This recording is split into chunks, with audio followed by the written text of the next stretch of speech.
रायगड जिल्ह्यातील गाव आणि तालुक्यातील चालू घडामोडी बाबनशेला टॉक शो। रोहा इंदरदेव येथे वणव्यात 48 घरे जळून खाक, सुदैवाने जीवितहानी नाही। रोहा तालुक्यात इंदरदेव येथील धनगरवाडी येथील 48 घरे वणव्यात जळून खाक झाली। या दुर्घटनेत सुदैवाने जीवितहानी झाली नसली तरी वित्तहानी मोठ्या प्रमाणात झाली आहे। वणवा नेमका कसा लागला याचे कारण समजू शकलेले नाही। उन्हाळ्यात जंगलांना मोठ्या प्रमाणात वणवे लागतात। यातील काही नैसर्गिक तर काही मानवनिर्मित असतात। यामुळे जंगलातील वनसंपदेचे नुकसान होते, त्याचबरोबर आसपासच्या मानवी वस्तीलाही या वणव्यांची झळ बसते। रोहा तालुक्यातील इंदरदेव येथील धनगरवाडीतील रहिवाशांना याचाच प्रत्यय आला। वाडीवरील रहिवाशांना गुरुवारी सायंकाळी वणवा वाडी परिसरात पसरल्याचे लक्षात आले, मात्र तोवर वणव्याने चहूबाजूने वाडीला वेढले होते। आगीवर नियंत्रण मिळवण्यासाठी तातडीने रोहा येथून अग्निशमन दलाला तसेच SVRS बचाव पथकांना पाचारण करण्यात आले। स्थानिक नागरिकांही आगीवर नियंत्रण मिळवण्यासाठी प्रयत्नशील होते, मात्र आगीवर नियंत्रण मिळेपर्यंत 48 घरे जळून खाक नष्ट झाली। वणवे लागण्यामागची कारणे कोणती? स्थानिकांमध्ये असलेला गैरसमजातून हे वणवे लावले जातात।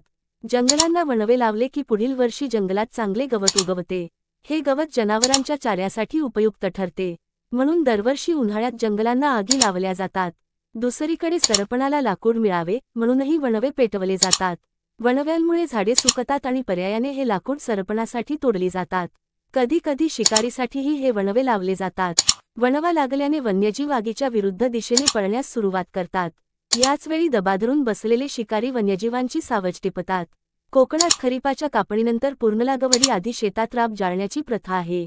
शेतातील राब जाळल्याने पुढील वर्षी पीक जोमाने येते असा समज शेतकऱ्यांमध्ये असतो, त्यामुळे शेतात राब पेटवले जातात।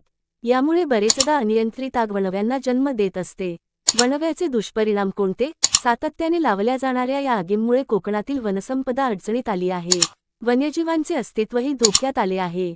पशुपक्ष्यांचे हकनाक बळी जातात। सुरुवातीला जंगलापुरता मर्यादित असणारा हा प्रश्न आता आसपासच्या परिसरासाठी डोकेदुखी ठरू लागला आहे।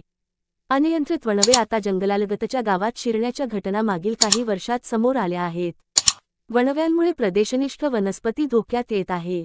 यात प्रामुख्याने गवताळ कुरणे, दगडफूल, सोनकी प्रकार, कारवी जाती, पानफुटी, कलारगा झाडी, तेरडा, श्वेतांबरी, रानाले, सोनजाई, गजकर्णिका, रानकेळी, सापकांदा, टोपली कारवी, कोळी कापुरली संजीवनी, सर्पगंधा, अश्वगंधा यांसारख्या वनस्पतींचा समावेश आहे।